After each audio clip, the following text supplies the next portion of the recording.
नमस्कार, स्वागत है आप सभी का न्यूज 18 मध्य प्रदेश छत्तीसगढ़ देख रहे हैं आप। और वक्त हो गया है मध्य प्रदेश की महाडिबेट का। मैं हूं आपके साथ अपर्णा मौजम और आज बात होगी कांग्रेस की। याद होगा आपको, राम मंदिर की प्राण प्रतिष्ठा के लिए कांग्रेस को न्योता भेजा गया था ट्रस्ट की ओर से, लेकिन इस न्योते को कांग्रेस ने कर दिया था अस्वीकार। साथ ही कांग्रेस के नेताओं ने प्राण प्रतिष्ठा कार्यक्रम में शामिल होने से भी मना किया था। अब वही कांग्रेस चुनाव आते ही राम की बात करने लगी है, यानी कांग्रेस फिर से राम भरोसे दिख रही है।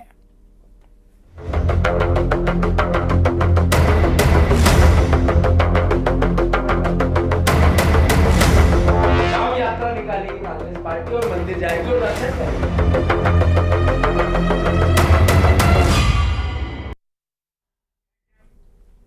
तो राम मंदिर की प्राण प्रतिष्ठा से दूरी बनाने वाली कांग्रेस को फिर से आ गए हैं याद भगवान राम। एमपी कांग्रेस प्रदेश में राम यात्रा निकालने की बात कह रही है। साथ ही अयोध्या में जाकर रामलला के दर्शनों की बात भी कही जा रही है। ऐसा क्यों? इसको सियासी गलियारों में लोकसभा चुनाव से जोड़कर देखा जा रहा है। कहा जा रहा है कि चुनाव पास आते ही कांग्रेस को है राम से आस। उधर बीजेपी का कहना है कि जो लोग राम मंदिर की प्राण प्रतिष्ठा कार्यक्रम में शामिल नहीं हुए, अब किस मुंह से राम की बात कर रहे हैं। ये सब चुनाव का एजेंडा है। नरेंद्र मोदी प्रधानमंत्री थे, अगर मंदिर उनके कार्यकाल में बना तो मेरे ख्याल से किसी को आपत्ति नहीं होनी चाहिए। पर मोदी जी हमें कहे कि मंदिर आज जाना और कल जाना है, तो मैं समझता हूं ये किसी भी धर्म में कोई भी व्यक्ति किसी को डिक्टेट नहीं कर सकता है। हमें मंदिर राम के जाना है, राम लला के दर्शन करना है, बार बार करना है, हर बार करना है, 1 लाख बार करना है और करेंगे। ये हमारी आस्था का विषय है, करेंगे ही। राम यात्रा निकालेगी कांग्रेस पार्टी और मंदिर जाएगी और दर्शन करेगी मध्य प्रदेश में। अब 1 लाख लोग तो मध्य प्रदेश में कांग्रेस में ही नहीं बचे, कहां से लाएंगे? जीतू पटवारी क्या कार्य योजना बताएं तारीख, और कौन कौन लोग जाएंगे? अब हवा हवाई घोषणा करते हैं। विधानसभा चुनाव में भी घोषणा कर दी थी कि लिख लो 160 से जीत रहे हैं, खुद 35,000 से निपट गए। तो जीतू पटवारी का क्या? जीतू पटवारी झूठ बोलने में, हवा हवाई घोषणा करने में माहिर है। अभी पता चल जाएगा 1 लाख लोग कहाँ से आते हैं, किसे दर्शन करने जाते हैं। अरे इनकी न्याय यात्रा में दावे कर रहे हैं, अभी मुट्ठी भर लोग तो उसमें नहीं दिखेंगे। उधर 2 मार्च से राहुल गांधी की भारत जोड़ो न्याय यात्रा एमपी में आएगी। इस दौरान राहुल गांधी का रोड शो होगा, जनसभाओं को संबोधित भी करेंगे। मध्य प्रदेश में लोकसभा चुनाव में अखिलेश यादव और कांग्रेस साथ साथ नजर आएंगे। दोनों के बीच गठबंधन हो गया है। कांग्रेस ने खजुराहो लोकसभा सीट समाजवादी पार्टी को दे दी है, यानी लोकसभा के लिए कांग्रेस विपक्षी दलों के साथ मिलकर रणनीति बना रही है। समाजवादी पार्टी और कांग्रेस तो साथ दिख रहे हैं, लेकिन इंडी गठबंधन में शामिल अन्य दलों के साथ कांग्रेस का तालमेल नजर नहीं आ रहा। क्या इंडी गठबंधन में सब सही चल रहा है? खैर, इसका पता तो चुनाव से पहले ही पता चल ही जाएगा।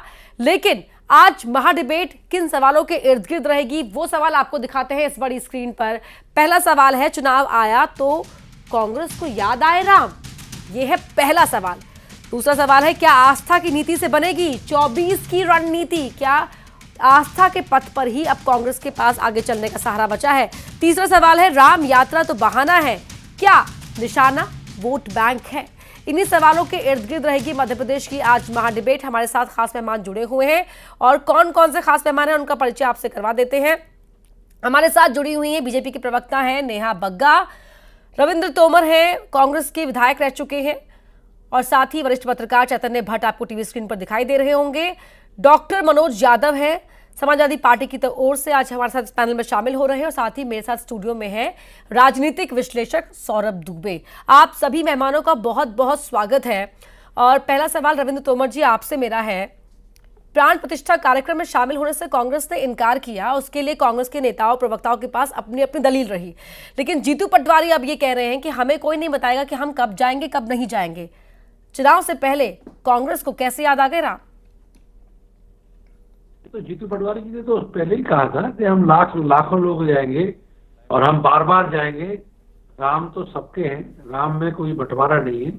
सनातन को मानने वाला हर व्यक्ति राम का आराध्य है, और मैं हमेशा ये कहता रहता हूँ, ऐसा कोई नया वो नहीं है कि उनकी कोई नई बात आ गई हो। उन्होंने तो पहले कहा था ना, ये जब पूछा था कि राम मंदिर आप जाएंगे तो उन्होंने कहा हम जाएंगे और लाखों लोग साथ में जाएंगे। नरेंद्र सलूजा कह रहे हैं कि लाखों लोग साथ में जाने की बात कर रहे हैं जीतू पटवारी। मध्य प्रदेश कांग्रेस में बचे भी हैं लाखों लोग।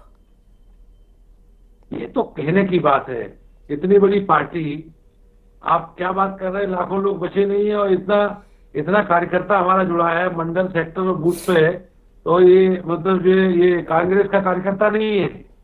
ये तो केवल क्या है कि भारतीय जनता पार्टी को केवल कांग्रेस को कोसने के अलावा कोई दूसरा काम ही नहीं है। लॉ एंड ऑर्डर इनके पास है, केंद्र में सत्ता इनकी है, राज्य में सत्ता इनकी है, लेकिन कभी विकास की बात नहीं करते, बेरोजगारी भ्रष्टाचारी की बात नहीं करते।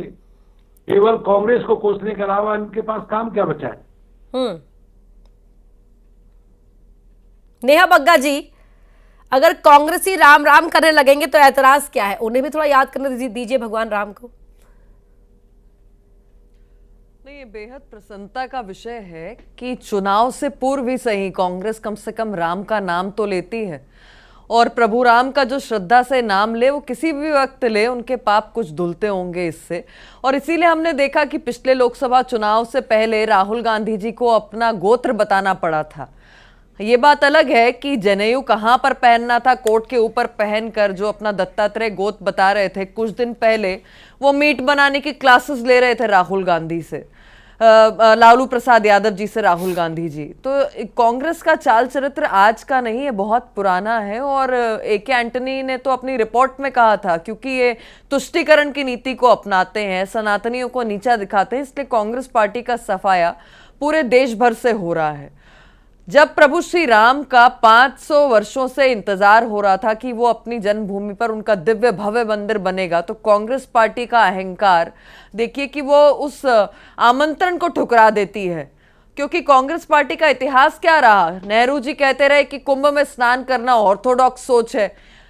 उनकी पुत्री आ गई इंदिरा गांधी, तो उन्होंने गौसेवकों पर जिस तरीके से गोली चलाई, साधु संतों पर गोली चलवाई, ये हमारे सामने है। राजीव गांधी जी के विचार किसी से छुपे नहीं है, जैसे वो बाबरी मस्जिद के लिए अड़े हुए खड़े थे। और फिर सोनिया गांधी जी ने आके एक कदम और कह दिया कि राम डज नॉट एग्जिस्ट, हलफनामा सुप्रीम कोर्ट में लगाकर।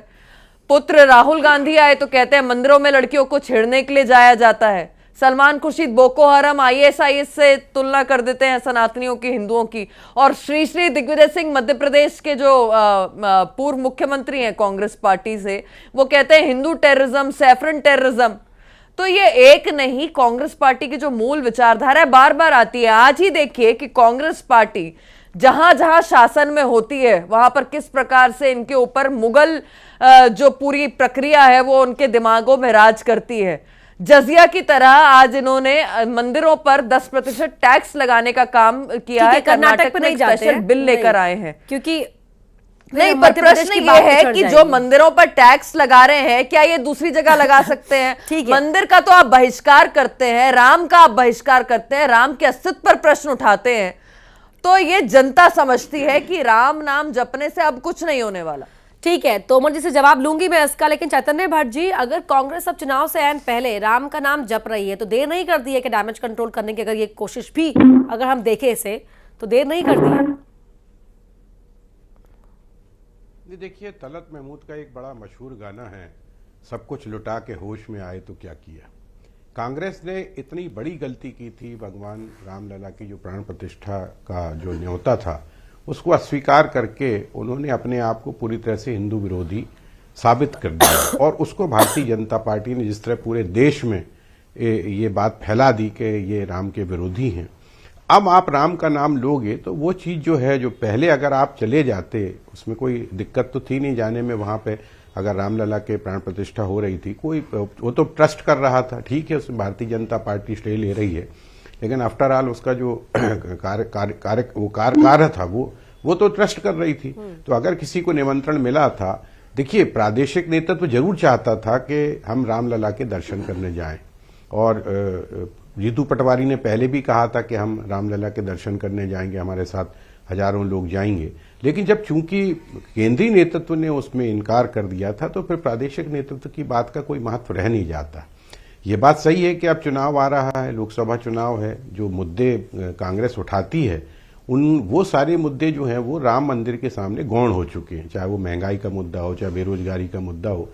देखिए, भारत बड़ा आस्था वाला देश है, यहाँ पे भगवान राम के प्रति जो लोगों में आस्था और विश्वास है, उसको अगर आप इस तरह से इनकार करते हो तो मुझे लगता है कि बहुत बड़ी गलती थी। अब वो क्या सोच के किया गया था, क्यों किया गया था ये तो हाईकमान ही बता सकता है। संदेश तो गलत गया ही, और इसे लेकिन इसमें बीजेपी कोई ने संदेह नहीं, वेल स्टैब्लिश भी कर दिया नैरेटिव कि भाई कांग्रेस इस पूरे आयोजन के खिलाफ थी। खैर, एस्टेब्लिश कर दिया उसको, जी, नैरेटिव कर दिया कि आप बिल्कुल। राम के विरोधी हैं। हाँ, कांग्रेस जी। के इनकार ने तो बीजेपी ये के मकसद को जो कामयाब गलती किया है। है। बिल्कुल, आगे बढ़ते हैं। डॉक्टर मनोज यादव, खैर आप लोगों ये के बीच इनकार में उनके लिए बहुत भारी पड़ गया।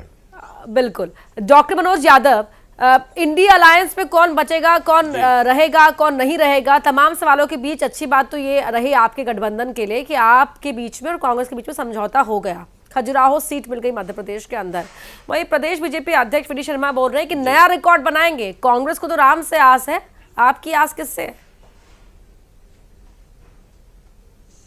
आपका बहुत बहुत धन्यवाद, आपने सही सवाल पूछा है। क्या है, बीजेपी जो है ना हमेशा जो राम की भी राजनीति को जोड़ दी है। आप ये बताइए, जितने भी हिंदू हैं हर के हृदय में राम है और राम राज की कल्पना करते हैं। आप देखेंगे तो आए दिन चाहे मध्य प्रदेश में जो हमारे आदिवासी लोग हैं उनके बलात्कार हो रहे हैं। मध्य प्रदेश हमारा नंबर 1 है। खजुराहो की अगर स्थिति को देखेंगे, विश्व की पर्यटन नगरी कहा जाता है। बीडी शर्मा जी जब से आए हैं उनको 5 साल का कार्यकाल पूरा हो चुका है। भारतीय जनता पार्टी के प्रदेश अध्यक्ष भी हैं। बीडी शर्मा जी बताएं कि खजुराहो को उन्होंने क्या दिया है। इससे पहले भी देखें तो उमा भारती जी भी 4 बार वहाँ से सांसद रह चुकी हैं। आज बुंदेलखंड में सबसे बड़ा पार्ट है वो खजुराहो विधानसभा में आता है और उसमें खजुराहो की स्थिति आज ये है कि सबसे ज़्यादा बेरोजगारी खजुराहो में है। नया रिकॉर्ड बनेगा एक हारने के लिए। भारतीय जनता पार्टी खजुराहो सीट पे अभी तक नहीं हारी होगी, उतने वोटों से वहाँ हारेगी। अच्छा, ये आपका आत्मविश्वास है, ठीक है। सौरभ दुबे जी कॉन्फिडेंस देख रहे हैं अलायंस के साथी का, समाजवादी पार्टी का। खैर, बात वापस अगर हम करें कि चुनाव से एन पहले जीतू पटवारी का जो बयान यहाँ पर आया है, वो पहले भी कहते रहे कि हम चाहते थे हम जाएं दर्शन करने, लाखों लाख लोग लेके जाएं, लेकिन वही सवाल, ये टाइमिंग जो है चुनाव को देखते हुए इस तरह की बयानबाजी क्या जनता समझेगी नहीं? नहीं, देखिए जनता भी समझ रही है और कहीं ना कहीं कांग्रेस के जो नेतृत्व है राज्य के अंदर, जो पूर्व मुख्यमंत्री रहे कमलनाथ जी कांग्रेस के अंदर, और उसके बाद जो है जीतू पटवारी जिनको नई कमान दी गई है, वो कहीं ना कहीं समझते हैं कि हाँ हमने एक ऐतिहासिक भूल कर दी है। वो कहते हैं ना कि लम्हों ने खता की और सदियों ने सजा पाई। अब एक मौका जब कांग्रेस पार्टी के पास था, जब उसके ऊपर आरोप लगता था मुस्लिम तुष्टीकरण का, और उनके साथ जो उनकी सहयोगी पार्टी है जिनके ऊपर आरोप लगता था कि कारसेवकों पर गोलियां चलवाई है, वो एक लंबा संघर्ष रहा भारतीय जनता पार्टी का कि वो कोर्ट में फैसला जरूर आया, लेकिन हमेशा से वो भारतीय जनता पार्टी के घोषणा पत्र में राम मंदिर का जिक्र रहा। और आप देखेंगे कि जिस प्रकार से जो है जब समाजवादी पार्टी और कांग्रेस जो है वो भगवान राम के नाम लेकर के राजनीति जो रही है, कहते थे हवा में उड़ गए जय श्री राम, उधर वो क्या कहते थे कि मंदिर में लड़कियां छेड़ने के लिए जो है वो मंदिर जाते हैं लोग, और जहां पर सनातन को डेंगू बताया जा रहा था। तो एक बहुत बड़ा जो है विचारधारा में अंतर रहा है, और कहीं ना कहीं जीतू पटवारी जी को लगता है कि देखिए सनातन का अपमान करके तो अब वो चूंकि नया नेतृत्व मिला है तो वो चाहेंगे कि मध्य प्रदेश के अंदर जो है जो कांग्रेसी जो है जब से राम मंदिर का उद्घाटन हुआ उसके बाद से वो लगातार कांग्रेस छोड़ रहे हैं, उनको जोड़ने का प्रयास करने के लिए उन्होंने ऐसी बात कही है। लेकिन अभी वो भूल गए कि उनका जो शीर्ष नेतृत्व राहुल गांधी वो वापस जो है अपनी अपरिपक्वता दिखाते हुए, अभी आप वीडियो देख लीजिए, उसमें साफ साफ वो कह रहे हैं रैली के अंदर कि भैया 24 घंटे जय श्री राम क्या लगा रखा है। तो ये अपरिपक्वता के कारण जो है ना, जो राज्य के कांग्रेस के मजबूत नेता हैं उनकी भी जमीन जो है वो खिसकती जा रही है। कमलनाथ जी ने तो आत्मसमर्पण कर ही दिया कि भैया हम देखो इस विचारधारा के साथ तो कांग्रेस पार्टी में राजनीति नहीं कर सकते, सनातन को गाली और अपमान के साथ नहीं कर सकते। बाबा बागेश्वर का हालांकि उन्होंने बहुत स्वागत किया था अपने समय में, लेकिन अब उनको कांग्रेस ने निपटाने का प्रयास कर लिया है। उसी प्रकार से जीतू पटवारी भी कहीं ना कहीं मुझे लगता है कि जिस प्रकार से बयानबाजी कर रहे हैं वो राहुल गांधी जी को पसंद नहीं आएगा। क्योंकि देखिए समस्या क्या है कांग्रेस पार्टी की, कांग्रेस पार्टी जो है ना वो वामपंथी विचारधारा के घेरे में है। जिस तरह से विक्रम के ऊपर बेताल चढ़ा रहता था, वो बेताल रूपी वामपंथी वो हमेशा से कांग्रेस पार्टी और राहुल गांधी के ऊपर चढ़ा हुआ दिखाई देता है। जब भी कोई एक पार्टी के नेता अच्छी बात करने जाते हैं वो तुरंत से कहते हैं नहीं नहीं ये भगवान की बात मत करो, मंदिर कभी बुलाएंगे। अरे भाई आप एक बात बताइए, जिस दिन मूर्ति की प्राण प्रतिष्ठा होगी उसी दिन तो आपको निमंत्रण दिया जाएगा। अगर मेरे घर का किसी दिन गृह प्रवेश है तो मैं उसी दिन का निमंत्रण आपको दूंगा, आप किसी दिन आइए, लेकिन वो दिन तो नहीं नहीं माना जाएगा ना। तो जिस दिन प्राण प्रतिष्ठा थी आपको निमंत्रण दिया गया, लेकिन आपने क्या किया उस निमंत्रण को? आपने इस तरह से अस्वीकार किया जिस तरह से एक रावण जो है वो भगवान, जैसे उनके सामने कोई उनका भी आकर के बोलता था ना जय श्री राम तो वो खलबला जाता था। तो आपका व्यवहार जो कहीं ना कहीं जो है वो कांग्रेस पार्टी के जो नेता हैं, आपके जो कार्यकर्ता हैं, उनको भी रास नहीं आया, और उसकी भरपाई के लिए अब आप लम्हे ने आपने खता कर दी है। अब वो कितनी सदियों तक आपको इसकी सजा मिलेगी, ये आप चुनाव रैलियों में अब जाके क्या बताएंगे? आप बताइए। जब आप बात करेंगे भगवान श्री राम की, तब तो जनता यही बोलेगी ना कि आप तो गए ही नहीं, जिस दिन उद्घाटन था आप चले जाते भाई। अच्छा, उसके बाद अगले दिन चले जाते भाई, आपको वहां नहीं जाना, लेकिन आप उस दिन मणिपुर में थे, और मणिपुर में एक मंदिर में घुसने के लिए वहां पर आप आंदोलन कर रहे हैं, आप जमीन पर बैठ गए। वहां पर उससे अच्छा होता कि कहीं ना कहीं आप अयोध्या में आप सहर्ष स्वीकार करके भगवान राम के जो है एक अनुयायी बन करके जो है अपने पापों को धोने का प्रयास करते। और खास तौर से समाजवादी पार्टी देखिए आप, जो उत्तर प्रदेश के अंदर जिसको राजनीति करनी है, अयोध्या उत्तर प्रदेश के अंदर आता है, और समाजवादी पार्टी अयोध्या अपने उत्तर प्रदेश के अंदर उसको एक स्वर्णिम अवसर मिला था, और उस स्वर्णिम अवसर को उसने भी अस्वीकार किया, और उसकी खामियाजा अभी भुगतना पड़ेगा। उनका अस्वीकार करने का जो भाषा थी, जो शब्दों का चयन था, वो कांग्रेस से तो बेहतर रहा। लेकिन उनके यहाँ कुछ नेता हैं जो बढ़ चढ़ करके रामचरितमानस का अपमान करते रहे, ये करते रहे, तो कहीं ना कहीं उनका भी लगता है कि सनातन के प्रति जो है वो अपरिपक्वता दिखाई देती है अखिलेश यादव जी। लेकिन रविंद्र तोमर जी, सवाल तो मैं शुरुआत से यही लगातार अपने शो में कहती भी रही हूं, और कांग्रेस के प्रवक्ताओं को लेकर ये बात मैं रखती भी रही हूं कि देखिए, फैसला एक लाइन का आला कमान ने लिया, ऊपर बैठे किस शख्स ने लिया मैं नहीं जानती, लेकिन लिया गया ऊपर, और नीचे जो जमीन पर बैठे कार्यकर्ता हैं या प्रवक्ता हैं, उनको उस फैसले को डिफेंड करना भारी पड़ रहा है। यहाँ मध्य प्रदेश से बात करेंगे आप भगवान राम की, और वहां राहुल गांधी कहेंगे कि 24 घंटे जय श्री राम क्या लगा रखा है, तो कहां और कब तक डिफेंड करिएगा? मेरा कहना यह है कि ये बार बार जब बात आती है, क्या राम मंदिर के उद्घाटन के बाद फिर इसके बाद जाने का प्रतिबंध है? वहां कोई जा नहीं सकता, ये भी भारतीय जनता पार्टी से ही पूछना पड़ेगा। दूसरी बात यह है कि ये अस्वीकार, जो निमंत्रण अस्वीकार की बात बार बार आती है, तो शंकराचार्य जो हैं, 4 शंकराचार्य हैं भारत में, इन चारों से ऊपर हो गई भारतीय जनता पार्टी के नेता, इन शंकराचार्यों से ऊपर बैठे हैं क्या? जरा उनसे भी तो पूछ लो, क्यों निमंत्रण अस्वीकार किया उन्होंने? निमंत्रण अस्वीकार नहीं किया था उन्होंने कहा था उनके अलग अलग जगहों पर कार्यक्रम है और वो वहां पर उपस्थिति नहीं रह पाएगी। उनके पहले उन्होंने ये कहा था कि आपके शीर्ष नेतृत्व ने आपका समय इनकार किया था, जो है, अब आप उसको उन्होंने कहा था करिए। अच्छा, राहुल गांधी जी का 2 दिन पहले जो बयान दिया था उस पर क्या बोलेंगे फिर? 24 घंटे जय श्री राम, वो किस तरह की भाषा का प्रयोग कर रहे हैं? भाई, श्री राम के प्रति अगर सम्मान है तो किस प्रकार का अपमान क्यों कर रहे हैं आप? सौरभ जी को सुन लेते हैं। किसने खोला था? आप बताइए, राजनीतिक विश्लेषक है तो बताइए, राम मंदिर का ताला किसने खोला था? ताला लगवाया किसने था? ये तो बताइए, ताला लगवाया किसने था? सुप्रीम कोर्ट में कौन गया था ये बोलने की जो है कपिल सिब्बल आपके जो है कि अभी चुनाव के बाद फैसले को टाल दीजिए, चुनाव तक जो है, ये भी तो आपके वकील ने, आपके पार्टी के नेता और आपके वकील जो है वो वहां सुप्रीम कोर्ट में बोल रहे थे। ये सच्चाई आप भूल जाते हैं क्या? कपिल सिब्बल का वो बयान भूल जाते हैं जो उन्होंने कोर्ट में कहा था कि अंदर ये चुनाव के बाद फैसला आएगा तो ज्यादा अच्छा रहेगा। अरे देखिए, ये दिखावे की राजनीति मत करिए और कंधे पे जनेऊ चढ़ा लेना, चुनाव के समय मंदिर दर्शन करना, उसके बाद फिर जो है आप टोपी लगा लेना। देखिए, आप सब धर्मों का सम्मान करना हम भी मानते हैं, लेकिन जिस तरह से आपने भगवान राम का अपमान किया वो कतई बर्दाश्त के लायक नहीं है। इसीलिए आपके पार्टी के अंदर टूट हुई। सौरभ जी ने कुछ कहना, नीतीश जी छोड़ के गए, सारे लोग छोड़ के गए, आपको छोड़ के गए ना। खोला था, ने ताला खोला था, आप वो क्यों नहीं कहते हो? अरे भाई साहब, ताला लगवाया, बताइए आप। रविंद्र तोमर जी, देखिए, नहीं, पहली बात तो आपकी बात रखने का मौका आपको दिया जाएगा, लेकिन वहां टेक्निकल ग्लिच है, आपकी आवाज ऑडियो ब्रेक हो रहा है। आप नहीं कह रहे, आप विपक्ष की बात नहीं सुनना चाहते हो, केवल आप उसको काट करते हो। एक ही बात को सच्चाई पे आइए। अपनी बात कंप्लीट कीजिए रविंद्र जी। कि हम राम यात्रा निकालेंगे, लाखों लोग जाएंगे, तो जा रहे हैं मध्य प्रदेश से, चिंता किस बात की हो रही?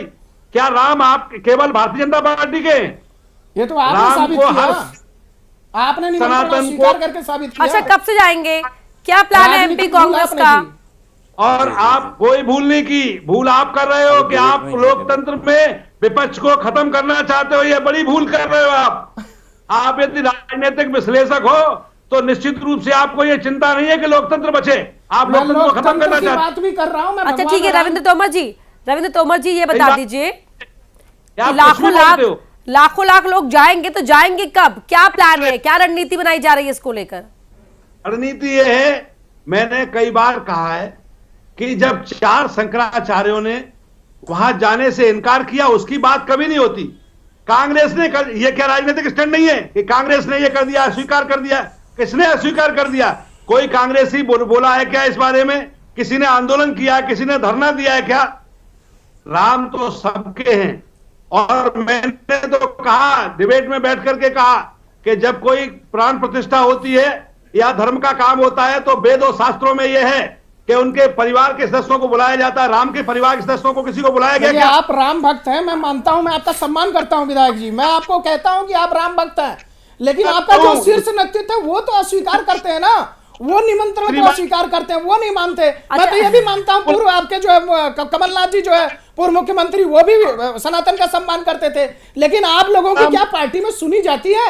एक ऊपर से फरमान आता है कि नहीं जाना तो आप सब लोग बैठ जाते हैं। ठीक है, आज ठीक फरमान आता है कि यहाँ जाना है पर तो नहीं आप चल देते हैं। देखिए रविंद्र तोमर जी, अगर आपको अपनी बात रखनी है तो रखिए। आपका ऑडियो ब्रेक हो रहा है लगातार, मैं आपको ये बात कह रही हूँ। नहीं, ऑडियो ब्रेक से बात ही नहीं हो पाएगी, बात भारतीय समझ जनता नहीं पार्टी पाएंगे हम आपकी। ठीक है, राजनीति के विश्लेषक हो तो राजनीति विश्लेषण सही अरे करिए। भाई, ठीक है। विश्लेषण नेहा सही कर बग्गा रहा हूं, जी, भगवान राम को नेहा आपने बग्गा जी, नेहा पता बग्गा जी, स्वीकार नहीं किया था, नहीं, वही बता सौरभ जी रहा एक हूं मिनट, मैं। सवाल आगे और क्या बढ़ बता रहा हूं? अब आगे बढ़ते हैं, आगे बढ़ते मैंने हैं। भाजपा नेहा का बग्गा नाम लिया ही नहीं जी, कहीं भी, भाजपा ने समाजवादी क्या पार्टी के जो नेता हमारे साथ जुड़े हुए हैं इस पैनल में, उन्होंने सवाल उठाया कि खजुराहो में इतने वक्त तक बीजेपी का प्रतिनिधित्व होने के बावजूद भी खजुराहो को वो विकास नहीं मिल पाया जिस विकास की खजुराहो की जनता हकदार थी। जवाब दीजिए।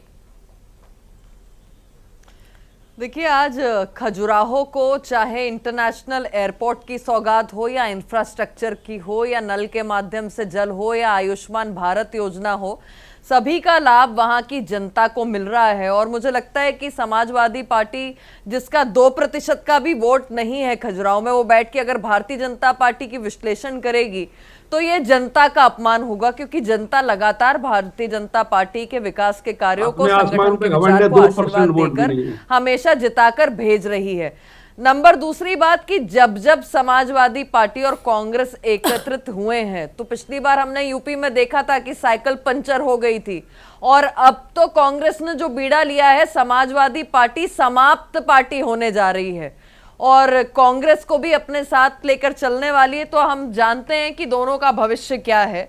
पर मूल बात यह है कि जब प्रभु श्री राम की बात होती है, राम मंदिर की बात होती है, तो कांग्रेस हमेशा तथ्यों को तोड़ मड़ोड़ के प्रस्तुत करने का प्रयास करती है। ये बीजेपी का काम है। शंकराचार्य से तुलना कांग्रेस पार्टी कांग्रेस का काम जो नहीं राम है। के अस्तित्व पर प्रश्न उठा रही थी, बीजेपी का ये कांग्रेस काम है कि पार्टी जो तोड़-मरोड़ हिंदू के सैफरन केवल टेररिज्म गढ़ रही थी, प्रचार वो में शंकराचार्य जी भारतीय से जनता तुलना पार्टी केवल करेगी। प्रचार में और भरोसा सत्य करती नहीं है, काम में बताएगी कि भरोसा नहीं करती शंकराचार्य है। जी ने क्या कहा था।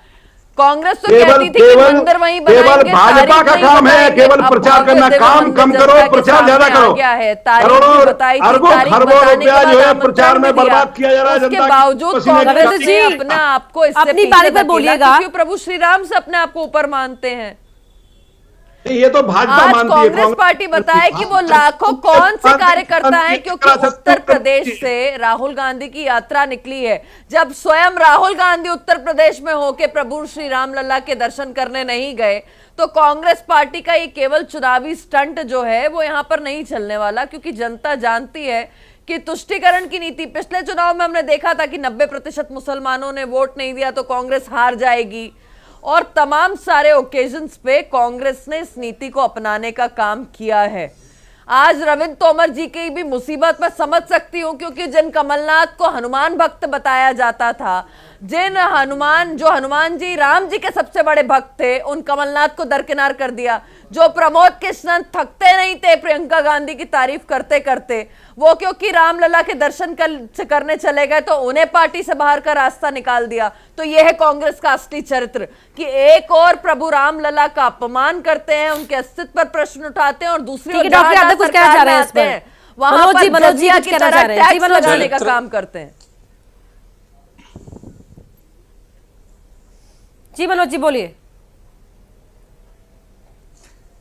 क्या है जो अभी नेहा जी बोल रही थी कि जिसका 2% वोट नहीं है, इनको घमंड देखिए भारतीय जनता पार्टी वालों का। इनका जो घमंड है सर चढ़ के बोल रहा है और इसका जनता जवाब देगी। उत्तर प्रदेश में जिस पार्टी इतनी बड़ी पार्टी है, आज हर पार्टी का विस्तार हर प्रदेश में समय पे होता है। भारतीय जनता पार्टी की स्थिति 2014 से पहले क्या थी आप देखेंगे तो। आज मध्य प्रदेश की बात करें तो मध्य प्रदेश में पूरे 20 साल हो गए इनको शासन करते हुए। मध्य प्रदेश को क्या हालत बना रखी है। आज क्या कर्जा है मध्य प्रदेश पे, कितना रोजगार है। आप खजुराहो के बारे में कितना जानती हैं नेहा जी? वहां पे आप देखेंगे पूरे बुंदेलखंड के बारे में, ठीक है, कि बुंदेलखंड में देखना सबसे ये ज्यादा होगा कि किसान जो इस तरह की आत्महत्या करता है। तंज आपको सुनने पड़ रहे हैं इस तरह कार्यक्रमों में। में। समय खत्म हो गया सर मेरे पास, तो अब उसका जवाब आपकी पार्टी कार्यकर्ता किस रूप में देते हैं। बहुत शुक्रिया आप सभी का इस महाडिबेट में शामिल होने के लिए। मध्य प्रदेश की महाडिबेट में आज बात कांग्रेस जब किस तरह से राम के नाम का एक बार फिर सहारा लेती हुई दिखाई दे रही है, और अब ऐन चुनाव से पहले प्रभु राम के नाम का सहारा लेना कांग्रेस को कितना फायदा दिलाएगा तो देखना ही होगा। खबरों के लिए आप लगातार जुड़े रहिए।